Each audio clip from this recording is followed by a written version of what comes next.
Salut les yogis et soyez les bienvenus sur mon podcast En quête de soi. Aujourd'hui, je vous propose d'écouter la parole de femmes autour de la périménopause, de la ménopause et du vieillissement, de toutes les questions, en tout cas de certaines questions qui accompagnent cette phase de la vie des femmes, notamment la sexualité, tous les effets secondaires de la périménopause, mais aussi le regard du monde extérieur sur cette phase de la vie. Nous avons fait ce podcast en live dans le très beau jardin d'Emmanuel. Nous nous trouvions dans une retraite autour du féminin sacré. Et je remercie d'ailleurs de tout cœur mon ami Emmanuel de nous avoir accueillis, mais aussi toutes ces femmes d'avoir partagé avec beaucoup d'authenticité leur expérience. Ce sont des femmes qui ont des âges assez variés, vous le verrez.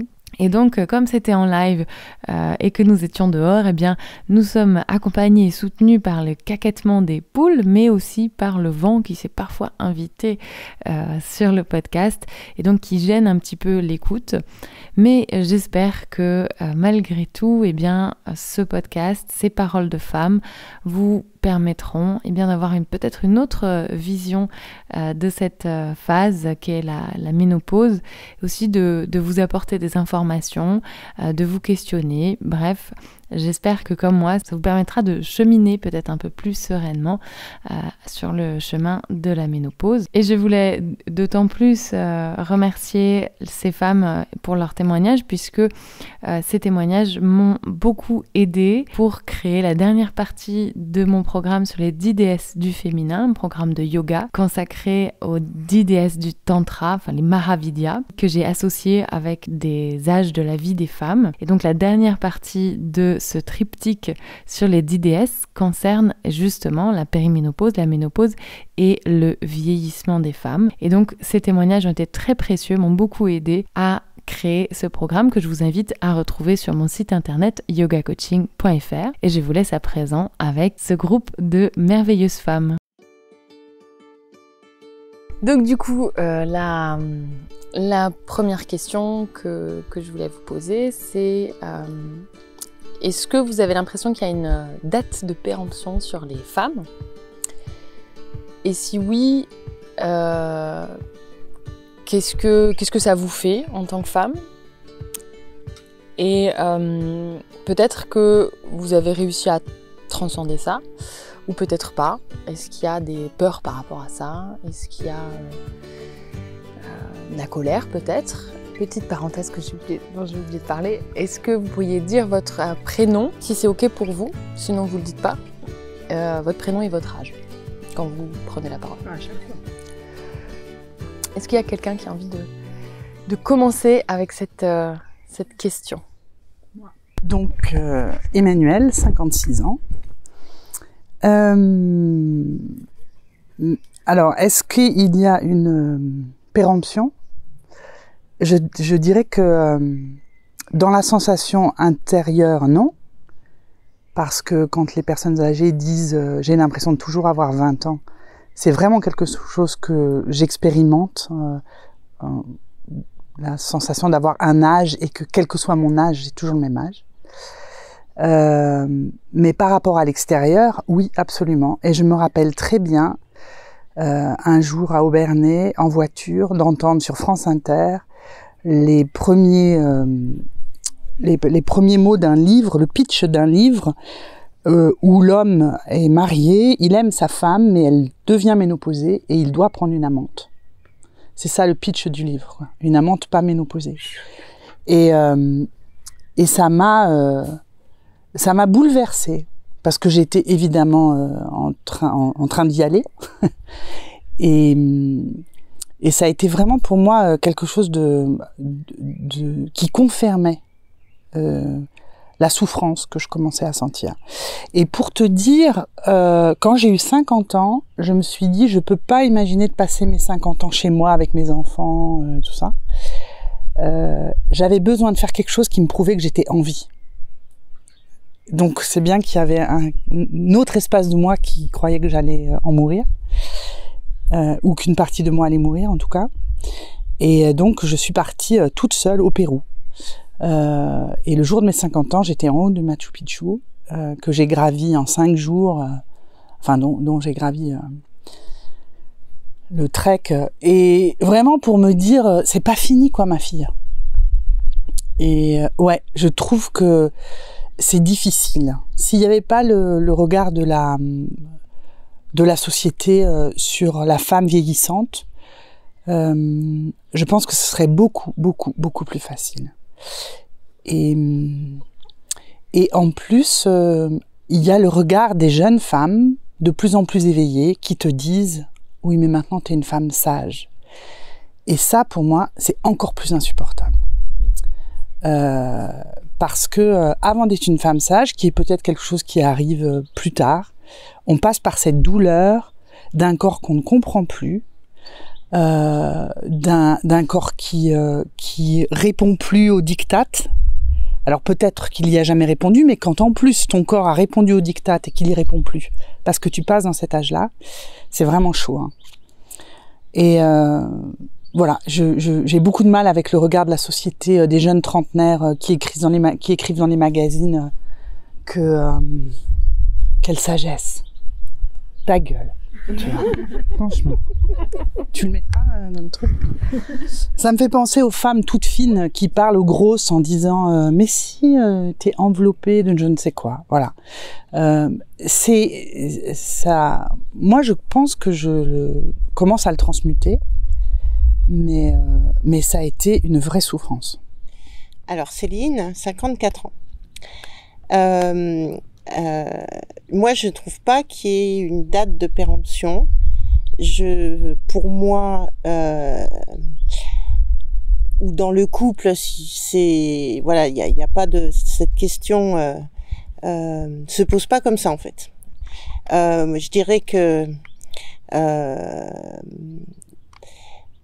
il y a des choses qui se passent dans le corps qui sont, on en parlera tout à l'heure, bon, qui sont terriblement perturbantes et qui mettent en danger la vie du couple, ça c'est sûr. Après, tout à chacun évidemment d'y répondre à sa façon, c'est-à-dire que le pitch de ton bouquin il est particulièrement ignoble. Enfin voilà, heureusement que c'est un bouquin, que c'est pas, ouais, bon voilà, heureusement que moi on m'ait pas dit ça, sinon ça aurait été terrible d'entendre ça. Après, je suis tout à fait d'accord par rapport au regard de la société. Moi, je l'ai vécu et je me rends compte en fait que quand j'étais jeune, en fait, je pense que je le faisais aussi en fait. Ce non-regard en fait, parce que c'est plus du non-regard. Ce non-regard envers les personnes d'un certain âge.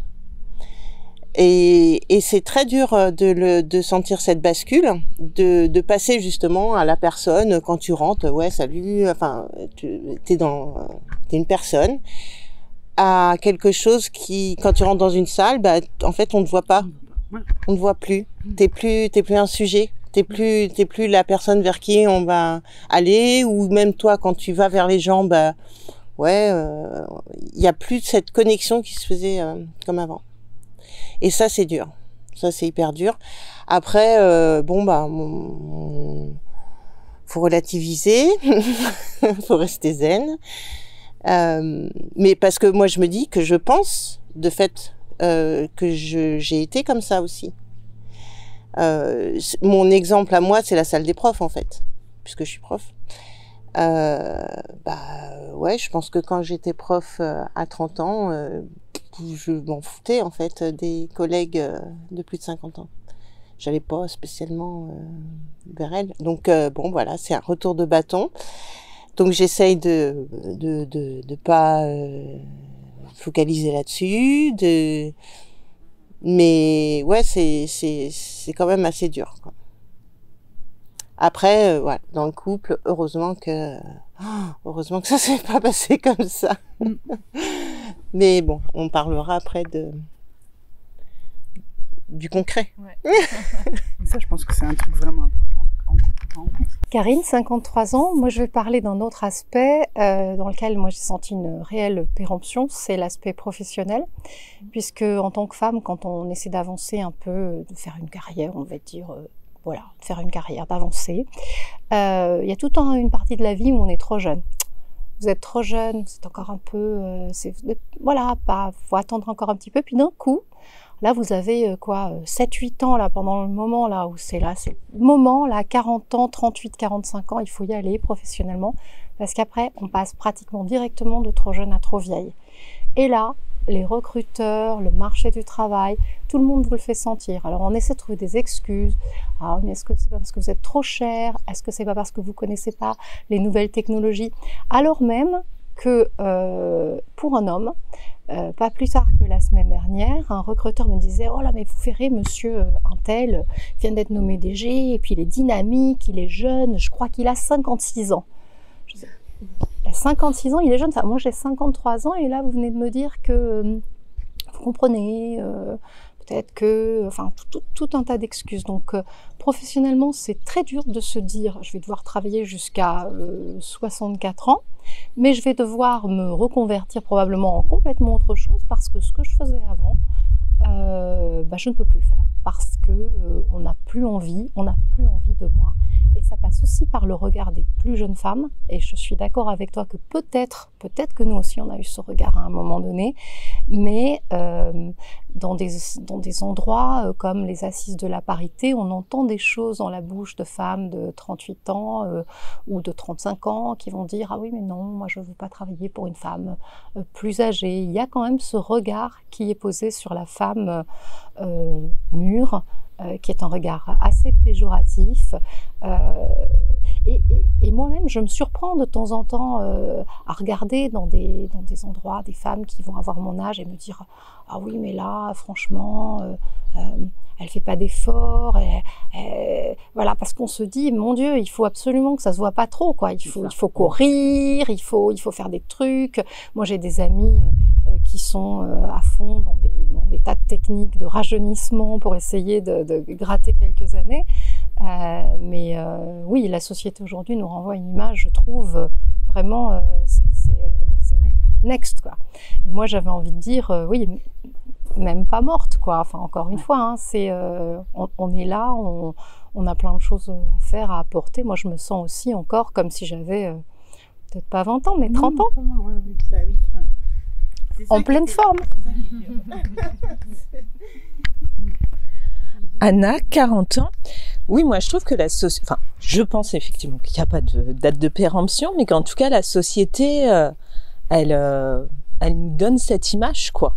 Que une fois que tu peux plus faire d'enfants, en fait, tu sers plus à rien, quoi. Alors que l'homme, en fait, lui, par contre, il a le droit, comme disait Karine, il a le droit d'avoir de la bedaine. Ah ouais, c'est charmant et tout. Une femme, par contre, il faut effectivement qu'elle lutte tout le temps contre le temps, quoi. Et je trouve ça me met en colère. Et puis après, je trouve que dans les médias, il y a une invisibilité, en fait, de la femme qui a un certain âge. Autant un acteur qui vieillit, on dit, oh là là, il a du charme et tout. Une femme qui vieillit, en fait, on la voit plus, quoi. Et puis comme disait Karine, soit t'es trop jeune, soit t'es trop vieille. Alors que l'homme, on va jamais lui dire qu'il est trop vieux, en fait. Mais que nous, à un moment donné, on va être trop vieille.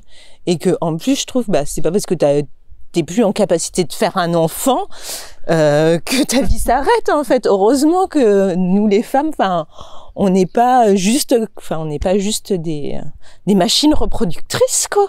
On est autre chose. Ça a peut-être à voir avec le désir qu'il porte sur nous. Moi, je le ressens un peu comme ça. C'est-à-dire qu'on n'est plus attractive, on n'est plus une femme en état de procréer, on va dire.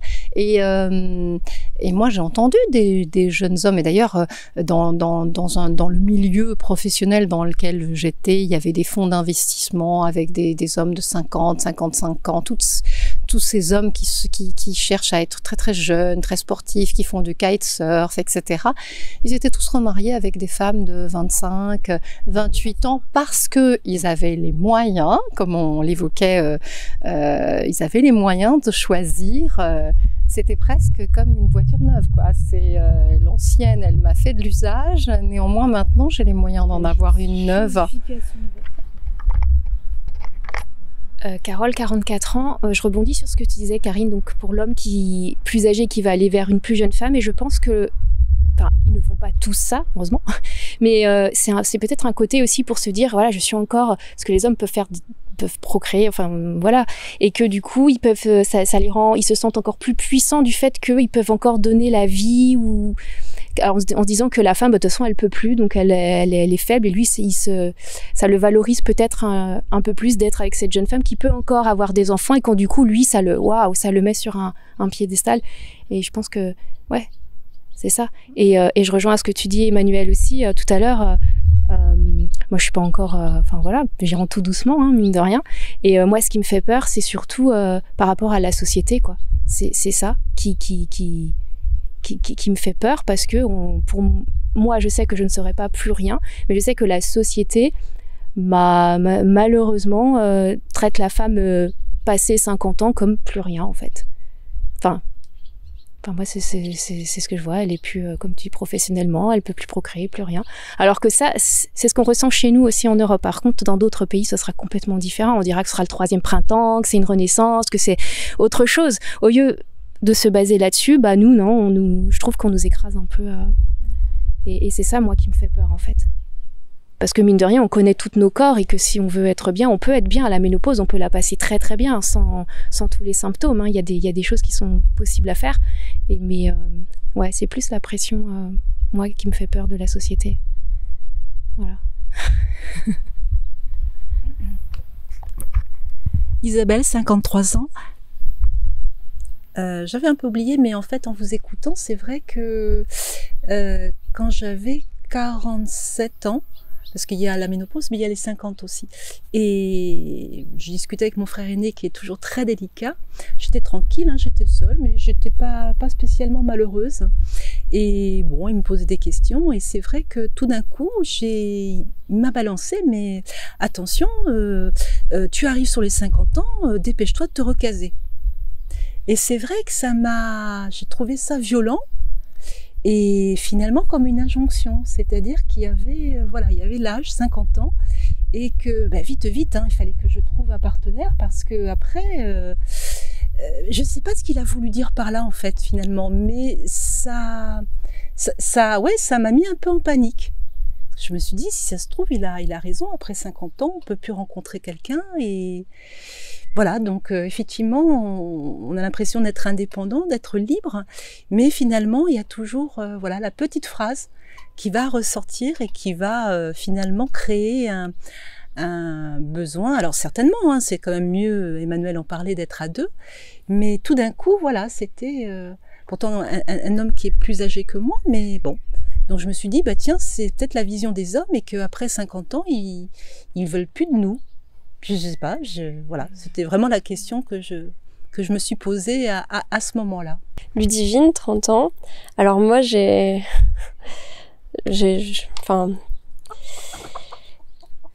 me suis sentie périmée quand mon gynéco m'a dit que dans 5 ans, ma fertilité descendrait grandement, et que si j'avais envie de avoir un enfant, peut-être même plusieurs enfants, il faudrait que je m'y mette. Donc ça m'a choquée, ça m'a stressée, ça m'a angoissée. J'ai eu l'impression de pas avoir le choix. Et de devoir prendre une décision tout de suite, là, maintenant. Et je l'ai prise, en fait, cette décision sous la contrainte, hein, c'est-à-dire que j'étais là pour une visite sous la contrainte de mes peurs, hein, qui sont personnelles, bien sûr. Il m'a forcé à rien, bien évidemment. Mais cette pression de la société et mon gynéco qui me dit ça on était en train d'hésiter avec mon conjoint d'avoir un enfant à ce moment-là. Et donc je me suis dit, oui, effectivement, il faut que si je dois enlever mon stérilet, c'est pas la pilule, quoi, ça s'arrête pas du jour au lendemain comme j'en ai envie, il faudra que je revienne. J'habite à la campagne, mon gynéco il est à 1 heure de chez moi.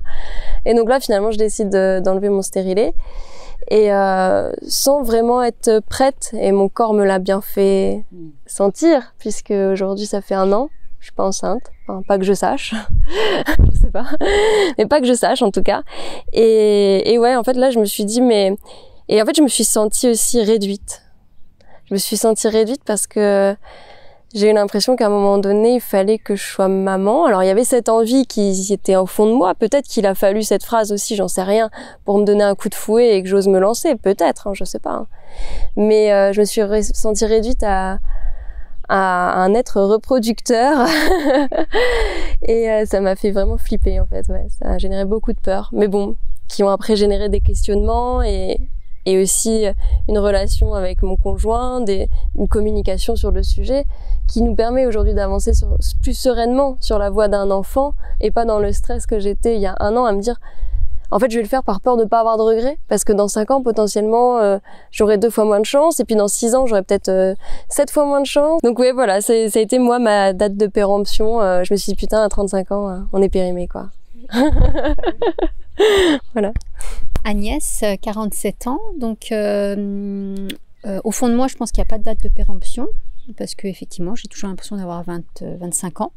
Dans mon équipe, la majorité des personnes ont une trentaine d'années, et en fait, j'ai l'impression d'avoir pareil qu'eux, en fait. Et en même temps, je pense qu'il y a vraiment une date de péremption par rapport à la société, parce que là, je viens d'avoir 47 ans, et là, je commence à flipper pour ma ménopause, alors qu'avant, j'y pensais pas du tout.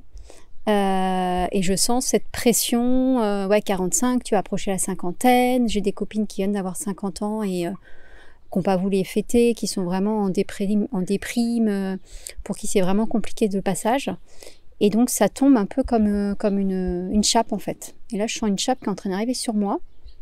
J'ai pas de symptômes, hein, mais c'est comme si, même je me la mettais en même temps, quoi. C'est-à-dire que la société me l'amène et du coup, mon inconscient travaille avec et je m'en rajoute en fait des peurs.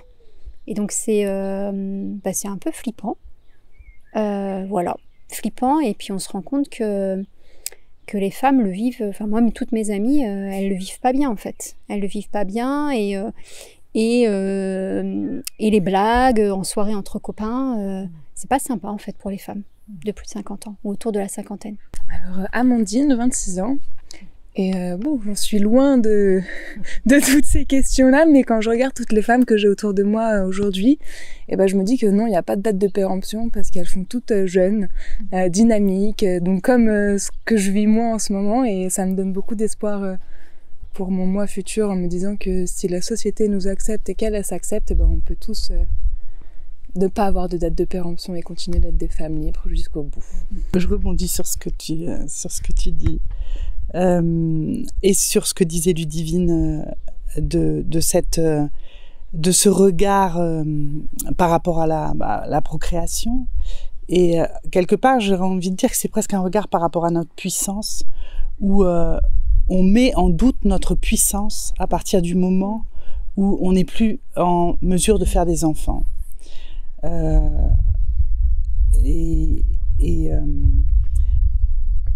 C'est vraiment incroyable parce que tellement on nous met en doute, on va nous faire baisser notre puissance et on peut même venir jusqu'à nous éteindre notre puissance. Et puis si on a la chance de faire un travail et si on a la chance de travailler avec des femmes et tout ça, travailler avec des doulas, des femmes qui accompagnent les cycles de la femme, on va peut-être pouvoir prendre de l'espace et venir laisser la place à la deuxième puissance. Et je suis d'accord avec toi. Parce que l'une et l'autre ne se comparent pas dans plus ou dans moins. Elles sont au moins égales. Mais il faut arriver à l'ouvrir, la deuxième. Parce que le monde, et les hommes particulièrement, par leur regard, par le fait, comme vous le disiez, qu'ils cherchent des femmes plus jeunes pour se rassurer, que nos corps changent et qu'il faut que, le leur aussi d'ailleurs. Voilà, des fois ça change pas dans l'extérieur, mais ça change tellement à l'intérieur. Mais ils essayent de pas le voir. Mais si on arrive à dépasser ça, on va vers une puissance. Et t'as raison de dire qu'on est toutes les mêmes là. Parce que on est vraiment toutes les mêmes. Et en plus, je veux dire, tout le monde est capable de gravir l'Annapurna jusqu'à 75 ans. Aujourd'hui, voilà, il n'y a pas de limite d'âge, il n'y a pas de date de péremption dans la nature. C'est la société et les hommes, comme on les éduque, qui créent cette date de péremption, je crois. Merci de ton regard, jeune fille de 26 ans. Donc Céline, 54. Après, le médecin, il a une façon très brutale de le dire, certes. Faut qu'il trouve une autre façon de le dire. Il a aussi un devoir d'informer. Ah oui, bien sûr. Donc il faut qu'on réfléchisse à comment est-ce qu'on peut passer le message pour que justement il n'y ait pas de panique et qu'on puisse et plus on le passe tôt le message, mieux c'est, parce que au final voilà, si on sait un peu comment est la vie d'une femme quand on débute, quand on est ado, on a des clés, quoi. Et ça, je pense que les ados sont peut-être pas au courant de tout, en fait. Donc, ouais, le message... D'où ce podcast. Voilà, donc Marie, 38 ans. Non, j'étais en train de parler de la mauvaise conception aussi des backups. En fait, on pense qu'on a une bouée de sauvetage des fois. Si on fait congeler ses ovules, il y a énormément de... Ça commence à devenir de plus en plus visible en fait en France. Ça l'est déjà dans les pays anglo-saxons.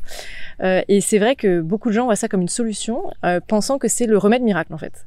Et que du coup, je peux faire ma carrière, je récupère mes ovules derrière et on va pouvoir me réimplanter et tout ça. Au final, le taux de réussite derrière est tellement minime en fait. C'est moins de 10% si je dis pas de bêtises. Mais du coup, en fait, ça fait que c'est très complexe. On a une illusion en fait, on se rassure sur certaines choses et qui au final risquent de créer en fait une double déception puisque derrière ça peut ne pas fonctionner. Donc c'est vrai qu'il y a un devoir d'information, mais il est double dans le sens où par exemple ce genre de technique, il faudrait aussi peut-être un peu plus renseigner les gens avant qu'elles se lancent là-dedans en se disant ouais, tranquille quoi.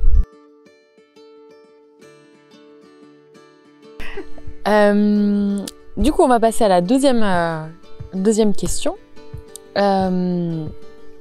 Qui est de savoir si vous avez traversé ou si vous êtes en train de traverser la ménopause, comment est-ce que vous le vivez au niveau physique, émotionnel, peut-être aussi en termes de relations sociales, de couple, etc. Si vous n'avez pas encore traversé la ménopause, est-ce que vous avez l'impression d'être assez informé, d'avoir les connaissances là-dessus et voilà. Non, Karine, 53 ans. Alors moi j'ai eu une préménopause, ça s'est très bien passé, et une ménopause très symptomatique, avec des choses qui me sont arrivées, beaucoup de douleurs, comme à beaucoup, rien d'extraordinaire, beaucoup de douleurs, et surtout une adénomiose énorme. C'est comme de l'endométriose, mais moi ça m'est arrivé au moment de la ménopause, donc ça se traduit par de très fortes hémorragies, c'est épouvantable, c'est vraiment très très fort, on peut plus se lever. Donc j'ai été voir mon gynécologue, il m'a dit écoutez, prenez donc un traitement substitutif, ça va régler votre problème. Le traitement, je ne l'ai pas supporté, ça m'a déclenché très forte migraine, et là il m'a dit écoutez madame, je le connaissais depuis 10 ans, ce garçon que je trouvais très bien, un gars de 45 ans, un gynécologue, et il m'a dit madame, vous savez, les traitements substitutifs, ce sont des traitements de confort. Il y a beaucoup de patientes qui se débrouillent très bien sans. Donc si vous ne le supportez pas, moi c'est très simple, je vais vous enlever l'utérus.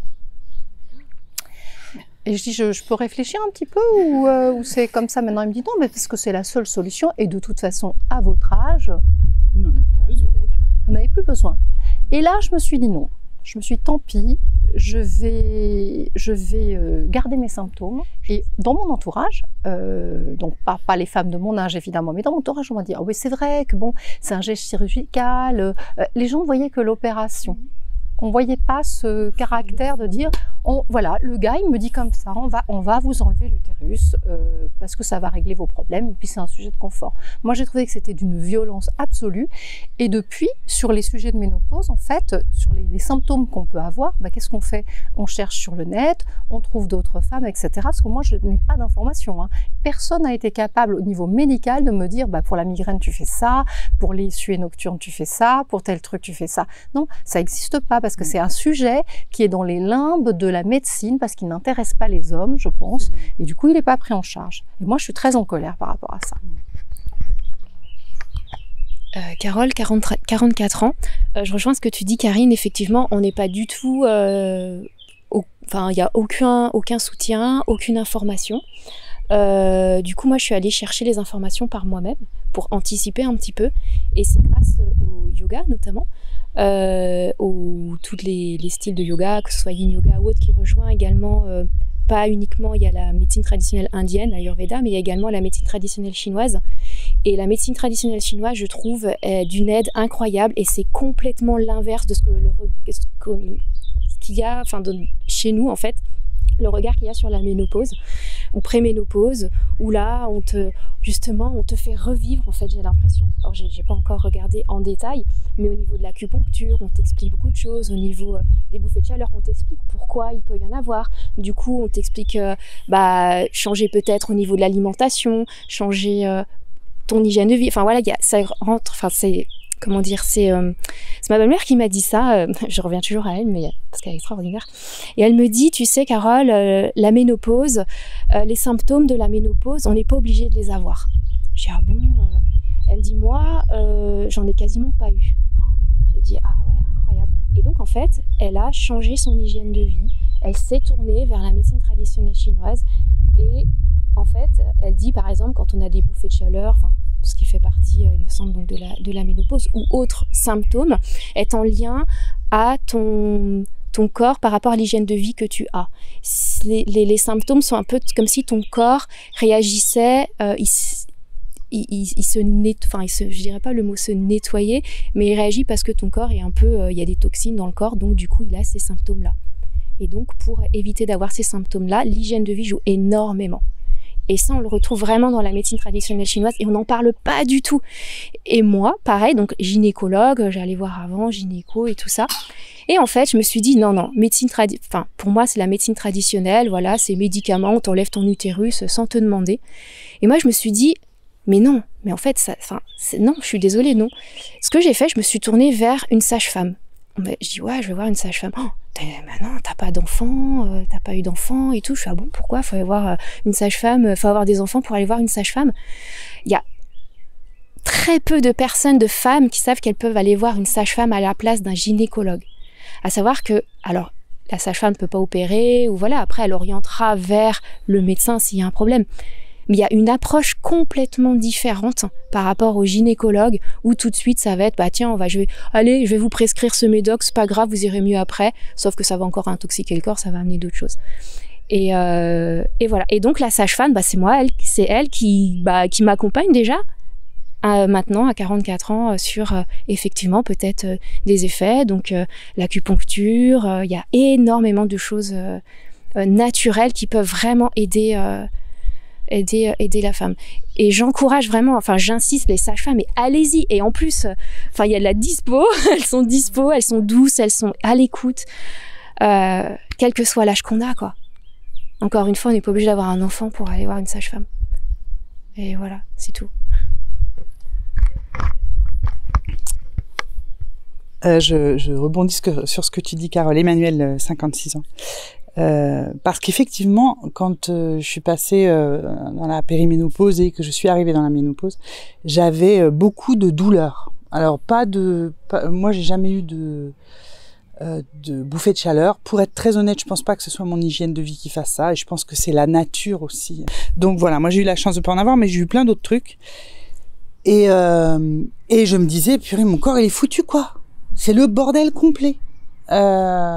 Et je suis allée voir une amie qui est sage-femme, acupunctrice, homéopathe, et je lui dis, voilà, il y a ça qui va pas, il y a ça qui va pas, il y a ça qui va pas. Elle me dit, ok, alors vas-y, dis-moi, c'est à quelle heure ça? Ok, d'accord. Et ce symptôme-là, c'est à quelle heure? Ok, ça fait ça. Et ça, c'est quand début, quoi. Et elle m'a dit, c'est tout parfait.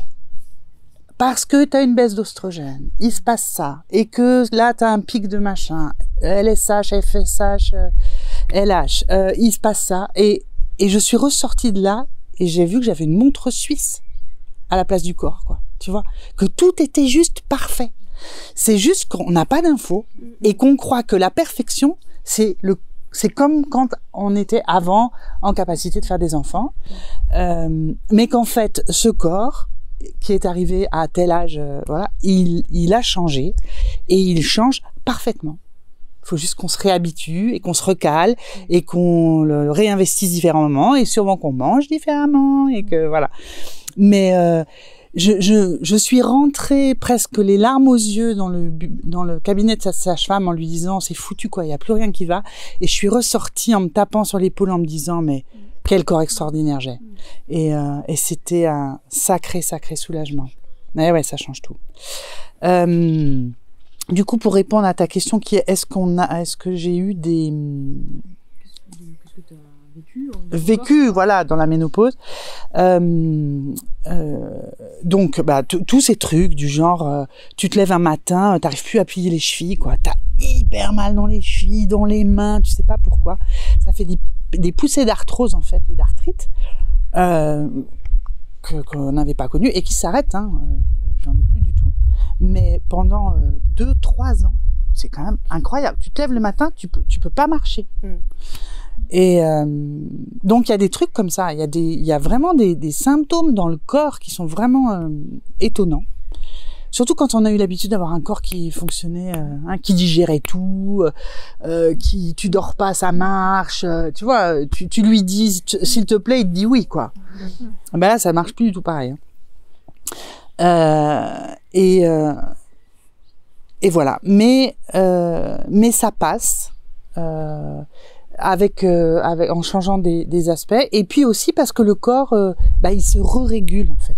Je crois qu'il y a un moment, que ce soit fin de péri et début de ménopause, où c'est le grand chambardement, comme l'adolescence, il y a toutes les hormones qui se remettent, qui bougent, du coup on fait du morphing avec le corps, comme à l'adolescence, on a des états dépressifs, comme à l'adolescence, enfin voilà, il y a plein de choses comme ça, mais il faut se faire accompagner, et je suis d'accord, les sages-femmes, c'est vraiment un super plan, d'abord parce que c'est des nanas, et que si en plus tu as la chance d'en avoir une qui a à peu près ton âge, et elle comprend où t'en es, et puis c'est super rassurant quoi. Ouais.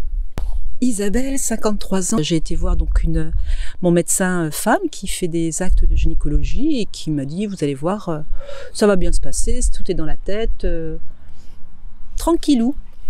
Et là, un peu comme Emmanuel, j'ai eu l'impression de me retrouver dans l'adolescence.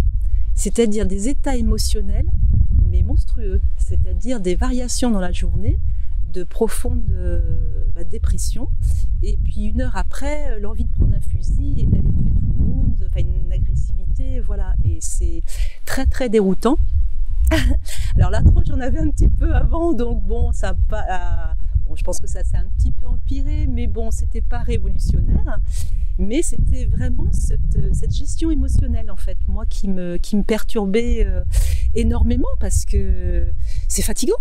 Je veux dire, de passer de la dépression à la colère 5 fois par jour. Les collègues, ils ont un peu morflé, mais bon, c'est vrai que je démarrais, mais alors... Elle a ses règles, mais elle a plus... Ah ouais, c'était, mais vraiment, c'était... Et puis en plus, je parlais comme jamais j'ai parlé. Mais c'était vraiment, comme un espèce de... Je parlais comme un loupard, quoi. Quelqu'un m'embêtait, je vais lui péter la gueule, et puis enfin bon, c'est assez déroutant, et donc je suis retournée chez le médecin en disant mais donnez-moi quelque chose, enfin je veux dire je peux pas rester, et là j'ai découvert en fait, alors je pense pas que je vais faire l'unanimité sur le sujet, mais j'ai découvert une réticence au traitement de substitution. Là, j'ai senti que non, il y a d'autres voies, prenez des plantes, machin. Et c'est vrai que j'avais eu la chance quand même de tomber sur un très bon documentaire sur Arte, sur une professeure de CHU à Toulouse, qui a un centre de ménopause, et qui justement expliquait que il fallait quand même préparer ça, donc il y avait l'ostéoporose aussi, enfin bon, elle expliquait plein de choses, et justement je l'ai sentie un petit peu avec précaution, elle a parlé effectivement des traitements hormonaux, puisqu'il s'agit de ça, et en sachant qu'effectivement si elle disait le mot, il allait y avoir une grosse polémique, parce qu'en France il y a une grosse polémique sur le sujet, surtout pas, etc., ce qui est beaucoup plus ouvert dans d'autres pays, et en disant que chaque femme était différente, et que les traitements pouvaient être différents en fonction des antécédents, de l'hypertension, etc., etc. Voilà, des cancers, etc., etc. Oh, voilà. Et donc, j'y suis retournée plusieurs fois à la charge avant qu'elle me donne quelque chose. Alors, bon, ça s'est pas super bien placé parce que je comprends pas, mes règles sont revenues. Donc, j'ai arrêté tout de suite. Et puis, là, je vais refaire des examens parce que pour moi, il y a un traitement qui existe et qui peut, entre guillemets, m'aider à passer ce cap en redonnant justement de l'oestrogène, etc., etc. Donc, je me dis au moins 2-3 ans, pourquoi pas, ça peut un peu limiter les dégâts. Voilà. Mais pour répondre à la question d'Ariane, je suis arrivée, moi c'était mes règles s'arrêtent. Voilà, c'était pour, et je savais même pas ce que c'était qu'une préménopause ou quoi que ce soit. Hein, donc voilà. Pour en revenir à ce que tu disais, Carole, je me souviens avoir lu un article d'une femme, alors je sais pas quel âge elle avait, hein, mais qui en gros disait non mais de toute façon il suffit d'être bien dans sa tête, tout se passera bien si t'es heureuse et tout ça. C'est hyper culpabilisant. Quand j'ai vu ça, j'ai dit ah non, je suis malheureuse en fait, ça va pas du tout. Enfin, j'arrive même pas à gérer ça. Enfin, c'est hyper déstabilisant en fait comme lecture. Parce qu'en fait, je pense qu'on le vit tous plus ou moins différemment. On a des symptômes plus ou moins forts. Un tel va avoir ceci, une autre cela. Bon, il y a des choses qui se retrouvent certainement, mais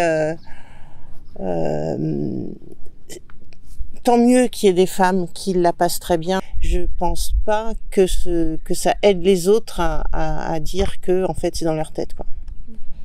C'est presque une parole d'homme. Hein. Ouais. Oui, complètement. Après, pour être factuel, moi, ça a commencé par des seins qui gonflent, mais c'est ça, mais c'est voilà, on se retrouve dans l'adolescence, quoi.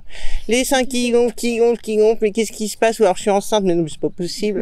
Bref, là, hein. Ah le conjoint il était content, hein. Moi pas du tout, ça faisait mal et tout, donc ça commençait à être difficile, quoi, enfin à vivre, ces douleurs, tu vois, l'arthrose, je savais pas que c'était ça. C'est vrai que j'ai eu tout un temps le matin le dos qui me faisait mal et les séances de yoga m'ont beaucoup aidé. C'est super. Ah ouais, vraiment là-dessus, ça fait beaucoup de bien, quoi. Ça aide énormément. Et donc voilà, donc c'est vrai. Après, on n'a pas encore parlé de la fameuse sécheresse vaginale.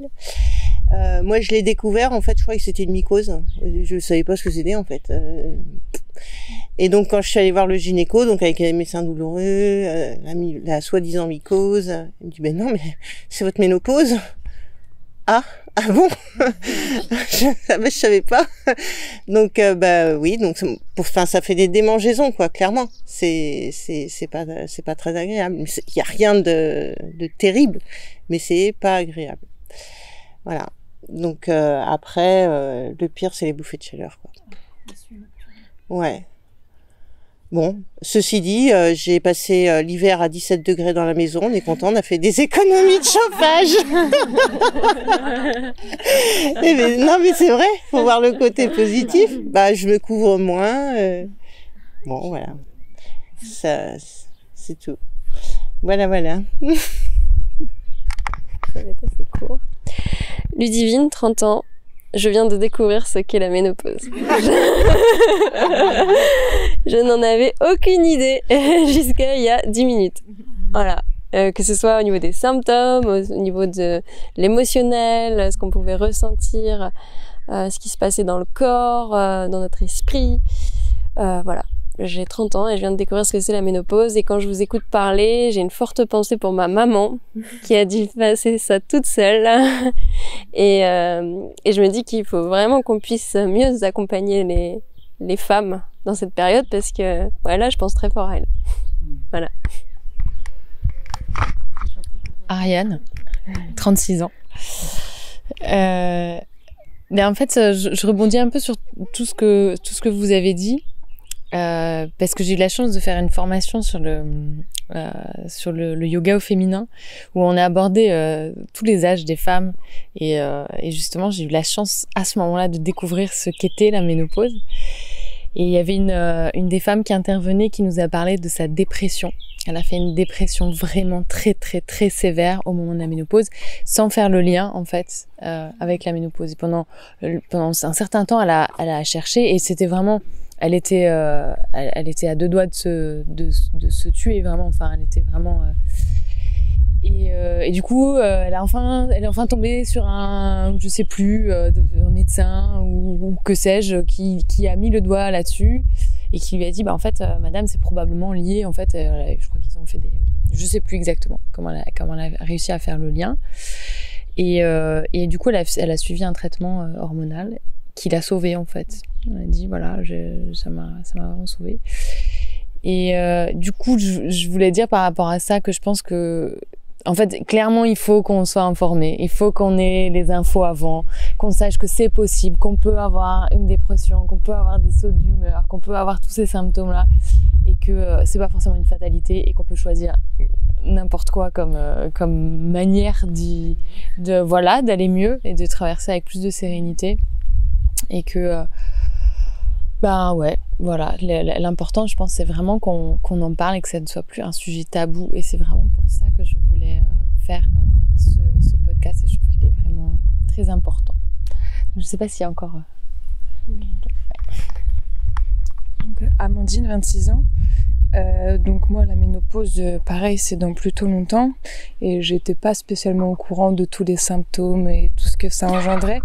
Mais j'ai envie de dire, comme un peu en général ce qui se passe dans le corps de la femme, tout ce qui est lié au cycle féminin, les règles, on n'en parle pas trop non plus, parce que moi j'ai eu des règles très compliquées quand j'étais jeune, avec des dépressions, ça faisait des sauts d'humeur incroyables. Et donc en fait, tout ce qui est cyclique chez la femme, et ça fait partie d'un autre cycle que d'avoir la ménopause et d'être ménopausée, et on ne sait pas, et on ne connaît pas assez, et on s'adapte pas assez, et on s'écoute pas assez peut-être. Et voilà. En Équateur, ils écoutent beaucoup, même avant les règles, il y a tout un processus au niveau de l'alimentation à avoir pour pas avoir de douleur, et c'est tout plein de choses comme ça qu'en France, je pense qu'on a un peu perdu avec la modernisation, je sais pas, les médecins pas traditionnels du coup, mais modernes. Et donc voilà, tout ce qui est, voilà. Et puis s'écouter naturellement, parce que c'est quelque chose de naturel et cyclique, et qu'on revienne un peu à ça et à toutes les phases qui constituent notre vie. Voilà. Anna, 40 ans. Oui. Au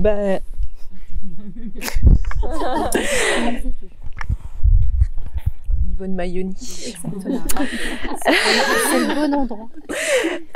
Oui, alors moi je savais un peu ce que c'était que la ménopause, parce que ma maman, elle a été ménopausée par sa chimiothérapie quand elle a eu son cancer du sein, et elle l'a très mal vécu. Elle a trouvé ça très violent d'être du jour au lendemain en fait ménopausée.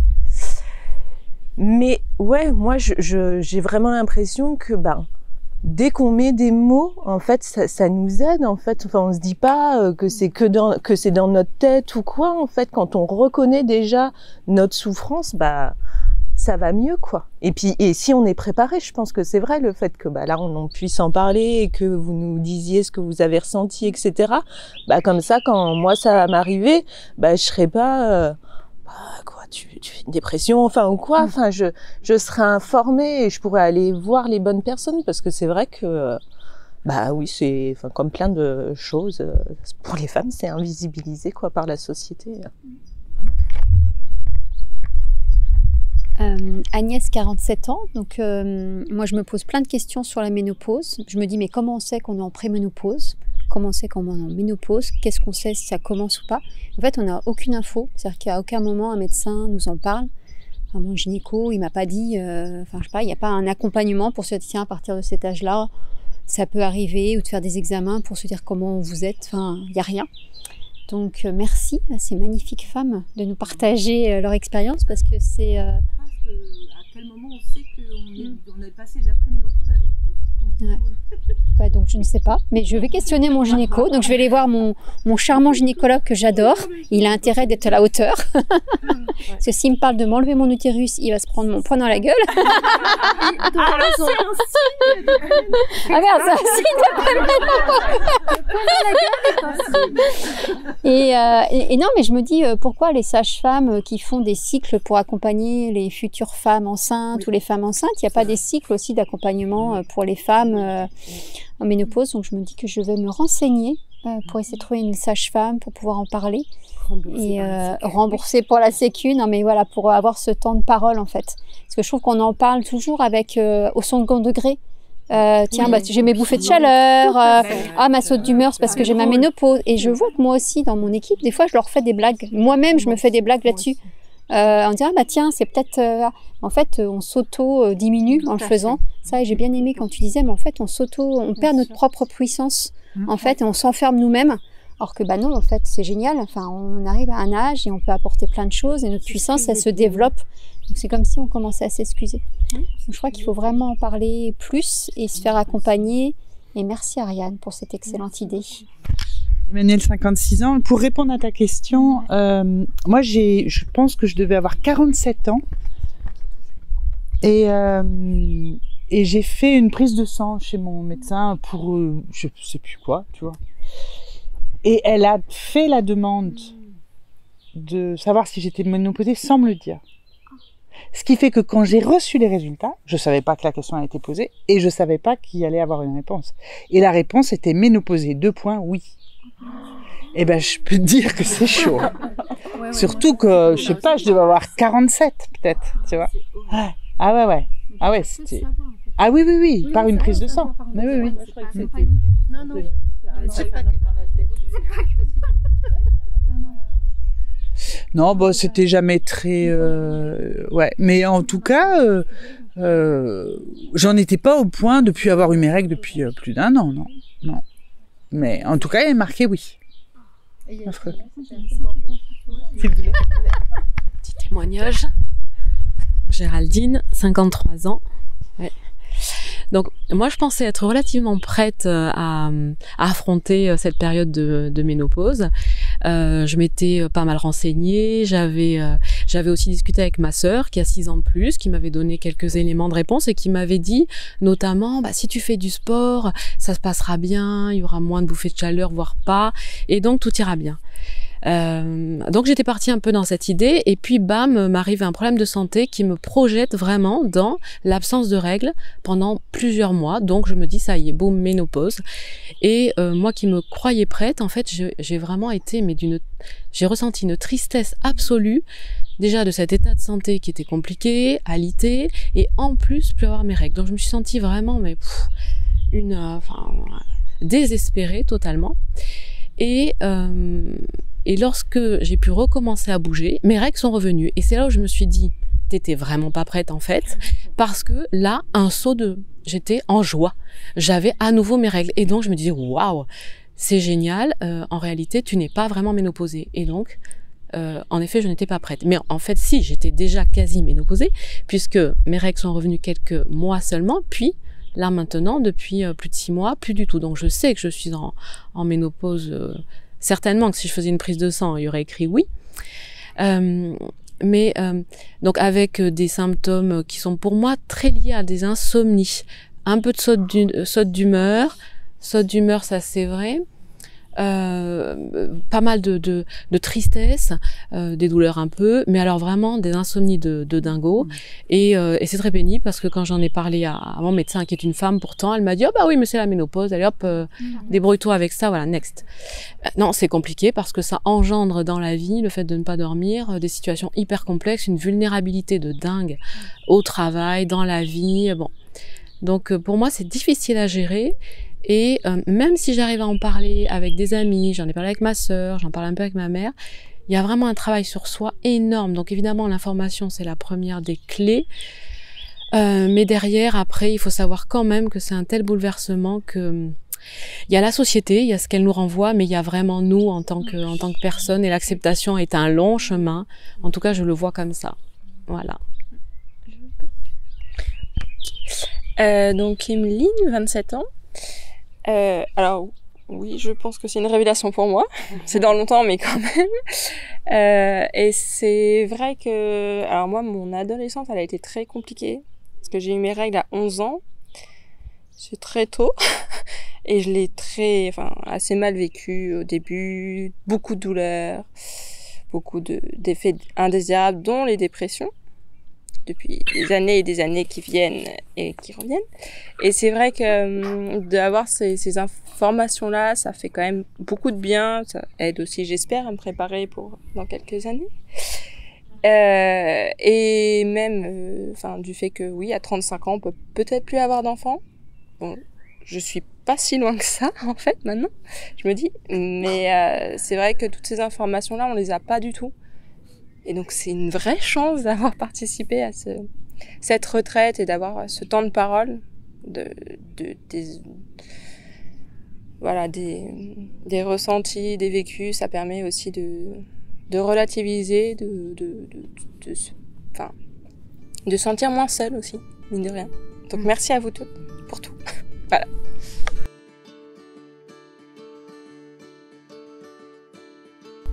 Donc on arrive à la troisième question par rapport à la sexualité. Est-ce que la ménopause a modifié quelque chose dans votre sexualité ou pas? Et peut-être je voudrais rajouter une petite question à laquelle j'avais pas pensé, mais c'est pas grave, vous pourrez peut-être quand même avoir une réponse. Est-ce que ça vous a apporté des choses positives, la ménopause? Voilà.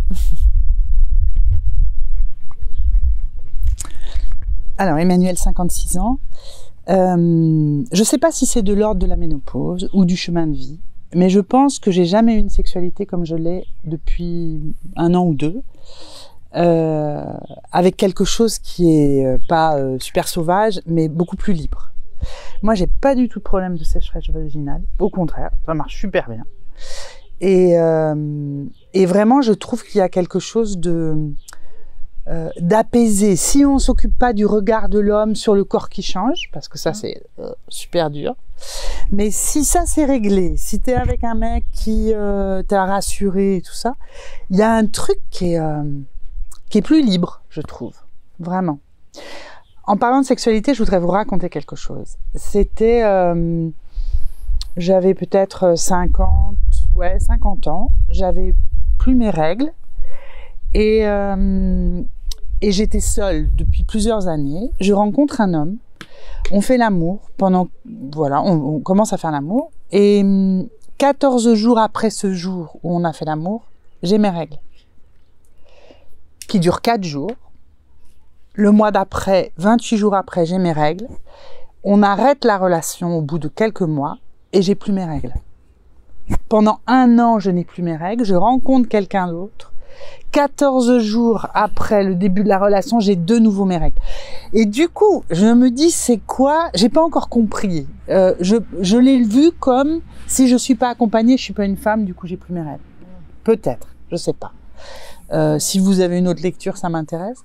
Mais en tout cas, il y a quelque chose de tellement émotionnel, tellement en relation avec ce qui se passe dans le cœur, que je pense que c'est difficile de dire comment c'est où est-ce qu'on en est en tout cas de ça. En tout cas, moi je peux dire que j'aime bien la sexualité en étant ménopausée. Et je voudrais rajouter une dernière chose, c'est que la ménopause nous met dans un plateau d'hormones que nous n'avions qu'un demi-cycle pendant que nous étions fécondes. Et ce plateau d'hormones, je me rappelle plus de quelle nature d'hormones, il y a 2 hormones fortes, je crois que c'est LH et FSH. Et quand on est en plateau avec ces hormones, on est dans la plus grande ouverture à notre créativité et donc à notre intuition. Ça veut dire qu'à partir du moment où on est en ménopause, on est jusqu'au bout de notre vie sur ce plateau hormonal qui est très décevant au niveau d'oestrogène et ça bloque plein de choses, mais qui nous amène au niveau de la créativité et de l'intuition une ouverture qu'on n'aura jamais vécue avant. Voilà, c'est juste le petit cadeau, puisque tu demandais un cadeau. Ouais, c'est une bonne nouvelle parce que en fait, moi là, je suis encore dans les désagréments et savoir comment je vais gérer ça en fait. J'ai pas encore trouvé toutes les clés, donc oui, évidemment, ça bouleverse quand même la sexualité du couple, hein, parce que il faut que le conjoint il comprenne qu'il se passe des trucs. Et comme moi-même, je ne savais pas pendant tout un temps en fait ce que c'était. Et que ah ben non mais pas ce soir, j'ai trop mal au sein et tout. Bon, tu le dis une fois, deux fois, trois fois, ou d'un moment, bon, c'est pesant quoi. Hein, ouais, bon. Oui, il y a des tue-l'amour en fait qui font que la sexualité elle est perturbée quoi, forcément. Après, c'est tout à chacun de gérer ça. Je veux dire là, c'est vraiment une question de personne. Hein. C'est comment est la relation, comment on communique, enfin voilà. Ouais. Après, y a pas de généralité à faire. Mais il y a une période où il faut trouver des trucs quoi, parce que c'est vrai que c'est pas simple. Et c'est une très bonne nouvelle ce que tu dis. Ça me fait très plaisir parce que c'est une porte d'espoir qui s'ouvre. C'est chouette. Et je vais faire un dosage. Attends, je voudrais juste rajouter quelque chose, Emmanuel, 56 ans, qui est pas du tout glamour, mais je le dis pour les jeunes qui sont là.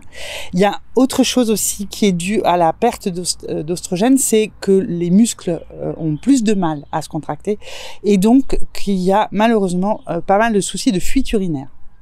Et ça, c'est un truc de grand-mère de faire pipi dans sa culotte. Et du coup, t'as 50 balais, t'es jeune, t'es encore bien, et tu fais pipi dans ta culotte, quoi. C'est horrible.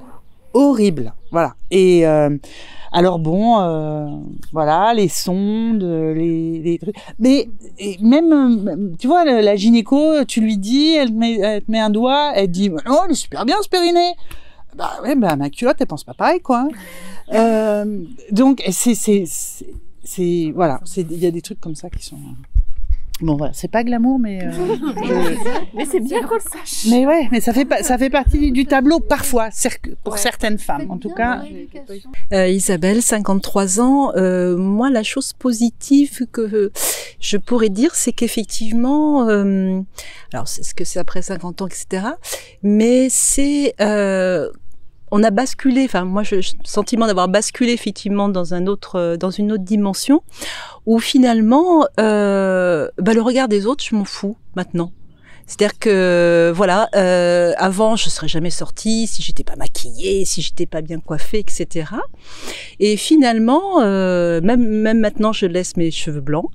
Parce qu'après tout, voilà, je suis plus dans une phase où il faut que je corresponde effectivement à ce qu'on attend de moi, au regard, etc. Et c'est vrai que je trouve ça très apaisant finalement. Donc, alors je suis pas encore sortie avec le jogging, machin, tout ça. Genre, mais bon, je peux le faire demain. Mais c'est vrai qu'en fait finalement, ouais, c'est le regard des autres. Je m'en fous maintenant. Alors qu'avant, j'étais au garde à vous et parce qu'il y avait l'image, même le dimanche, je m'habillais parce qu'il fallait pas avoir l'air négligé ou quoi que ce soit. Et c'est vrai que, alors est-ce que c'est grâce à mon compagnon, est-ce que c'est grâce à l'âge ou choses comme ça, mais ouais, finalement, il y a plus ces injonctions à être nickel chrome et à vouloir plaire en fait. Ouais. Alors j'ai jamais été non plus entre guillemets dans cette, mais bon voilà, il fallait quand même entre guillemets sauver un petit peu l'apparence. Donc tout à l'heure on s'en plaignait de la société entre guillemets, ce regard de séduction. Oui, mais tout à l'heure on s'en plaignait du fait que la société, enfin c'est un mot qu'on a beaucoup utilisé, qui ne nous regarde plus, etc. Donc en fait, c'est qu'une perception, c'est qu'une question de comment tu le vis et que tu l'intègres. Mais ce regard n'existe plus, bah tant mieux. Maintenant, je m'en fous. C'est super. Oui. Mais d'autres, c'est et moi je suis passée par là. Hein. voilà, il y a plus d'attrait vers ta personne, il y a plus d'appétence comme qu'il pouvait y avoir avant. C'est déprimant. Donc en fait, c'est tout. On peut exister autrement. Enfin, oui, mais voilà, c'est ce que je veux dire, c'est que que on en fait ce qu'on veut en fait. On peut en déprimer, on peut s'en libérer. On peut toujours penser aux femmes en fait qui sont, comment dire, Isabelle 53 non, moi ce qui j'ai beaucoup de, comment dire, de compassion en fait, pas de compassion parce que c'est négatif, mais j'ai beaucoup de tendresse justement pour ces femmes qui ont toujours été très jolies, qui finalement attiraient le regard des hommes dès qu'elles arrivaient quelque part, qui étaient splendides, etc. Et c'est vrai, effectivement, après 40 ans, après 50 ans, je les imaginais effectivement qu'elles devaient ressentir douloureusement quelque part aussi le fait de rentrer dans une pièce et qui ait pu effectivement ces regards. Non mais c'est vrai. Moi je l'ai jamais été et effectivement alors j'essayais de m'apprêter pour donner le change en me disant regardez quand même je peux être un peu jolie parce que je me maquille machin etc. Et finalement, ouais, moi, l'âge, ça m'a justement décomplexée.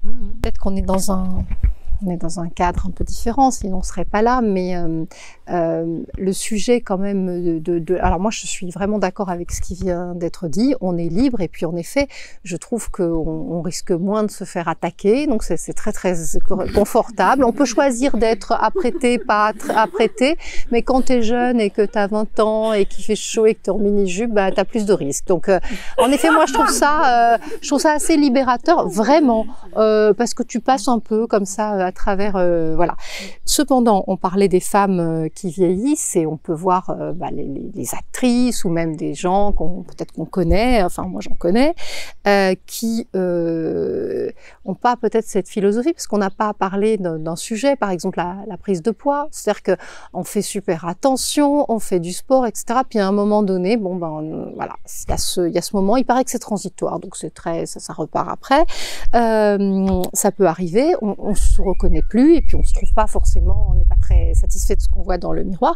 Eh bien il y a des femmes chez qui ça génère, enfin moi j'ai quelques amies dont ça génère une dépression et une perte absolue d'avoir perdu le regard des hommes et elles vont se lancer dans des choses terribles de chirurgie esthétique, quitte à ressembler à une statue du musée Grévin et on a envie de leur dire mais tu es très très vilaine comme ça, beaucoup moins bien que quand tu es toi avec tes rides, avec ton...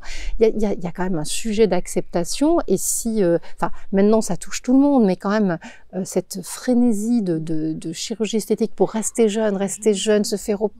C'est quand même lié au fait que le fait de prendre de l'âge, d'être plus vieille, ménopausée, etc., c'est quand même pas bien accepté. Même des femmes comme Adjani, Monica Bellucci, elles sont toutes refaites, elles se mettent les cheveux devant le visage pour pas qu'on voit les coutures. Enfin, c'est terrible quand même. Ouais, parce qu'elles perdent quelque chose. En fait, parce que la compétition se joue toujours dans le regard de l'homme.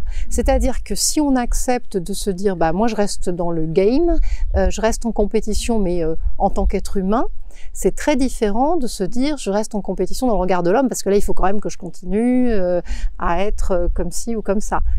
Et je trouve que ce switch il est difficile à faire parce qu'on a des millénaires derrière nous de regards masculins et se définir indépendamment de ça c'est difficile. Et moi j'observe dans des couples gays de femmes, que je connais plusieurs couples de femmes, elles sont complètement dans une autre dynamique. C'est-à-dire que ce regard-là, elles ne l'ont plus. Le fait d'être ménopausée, de vieillir, d'avoir 3 kilos, pas 3 kilos, d'avoir des racines, pas des racines. La question ne se pose pas.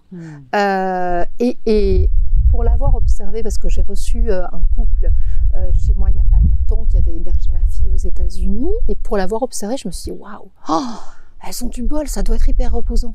À aucun moment elle se demande je suis bien coiffée là pour aller au... Enfin, elle se pose ces questions-là, mais ce n'est plus du tout ça qui se joue dans le regard de l'autre et je trouve ça très reposant. Et nous, on a beau se dire, on est libéré, ou on est féministe, ou on existe indépendamment de ça, quand même, en tout cas chez moi, subsiste cette validation par le regard de l'homme, et ça m'énerve. J'aimerais bien m'en défaire. Je disais juste en fait qu'on manque de modèles parce que même on voit d'un point de vue culturel, ne serait-ce que au cinéma, dans les journaux, si on est tout le temps face à des nanas dont le visage est complètement poli, c'est sûr qu'on n'arrive plus du tout à se projeter. Et nous, qui sommes à quelques années de ça encore, en fait, c'est très difficile de s'identifier en fait et de s'imaginer comment nous on va évoluer, parce qu'en fait il y a pas que nous, il y a les prochaines générations qui en fait ne voient que ça en fait, et je me dis c'est quand même un peu limite quoi en fait. Donc tout à l'heure, je le disais sur le coup de la boutade, entre deux comme ça, mais c'est tout à fait juste. Et Elisabeth Quint sur la 5, vous voyez qui c'est? Non. Non? Ouais. Ah, avec les cheveux courts et les cheveux blancs. Oh, eh ben, moi, c'est la personne qui m'a dit, ok, t'as les cheveux blancs, garde-les, c'est bon, c'est pas grave, c'est comme ça. Elle est très belle. Et oui, voilà. Donc ouais, la question du modèle, c'est important. Alors, Emeline, 27 ans, je veux rebondir sur le fait des cheveux blancs. Alors ma mère, elle a eu les cheveux blancs très très tôt. Elle a les cheveux courts, elle est très masculine, on va dire, et elle se les teignait depuis des années. Et alors ça remonte à quelques années maintenant, parce qu'elle a 53 ans. Donc je pense que ça fait... Non mais je suis pas sûre. C'est un peu offensant. Non, 53 c'est mon père, donc c'est 55. Je sais plus son âge. Non, mais non, c'est surtout que son âge pour moi c'est pas important. Donc elle a plus de 50 ans. Voilà. Hein, c'est très bien. Et ça fait une dizaine d'années. Et elle se les teignait, c'était maladif chez elle. Et une fois j'étais là, je fais mais maman, parce qu'elle a mis un peu de temps avant sa couleur, je fais mais pourquoi tu gardes pas tes cheveux blancs, parce qu'elle les perdait à cause des produits chimiques. Je fais mais vas-y, garde-les et tout. Elle les a fait parce que je lui ai fait un défi. Donc elle a pas teint ses cheveux, elle a commencé à avoir les cheveux argentés, pas blancs, et des beaux cheveux. Elle était pas sûre d'elle, on lui a fait beaucoup de réflexions au travail, partout. Et moi, et j'ai ramené mon frère, on a dit non mais t'es très belle comme ça, t'es super belle, garde-les. Ma mère qui a toujours eu les cheveux courts, maintenant ça fait moins d'une dizaine d'années qu'elle a les cheveux naturels, des beaux cheveux, et maintenant elle les a longs. depuis le temps que je voilà.